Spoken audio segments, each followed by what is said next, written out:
దేవుని పిల్లలారా, ఈ రాత్రి దేవుడు మనతో మాట్లాడుతున్నటువంటి అంశాలను చాలా శ్రద్ధగా వివేచనాత్మకంగా మనం వినాలని దేవుడు కోరుతున్నాడు.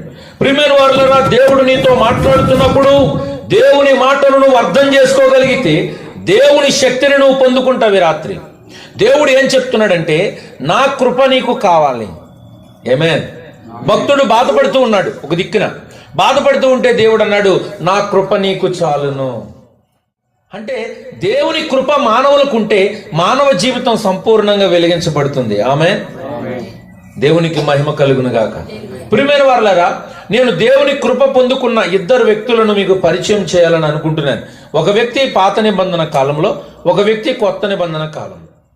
పాత నిబంధన కాలంలో ఒక వ్యక్తి ఉన్నారు, చాలా మంచి వ్యక్తి, దేవుని యందు భయభక్తులు కలిగిన వ్యక్తి. ఒక వ్యక్తిని మీకు పరిచయం చేస్తాను. ప్రియమైన వారులారా, ఆదికాండము 6వ అధ్యాయము 8వ వచనం.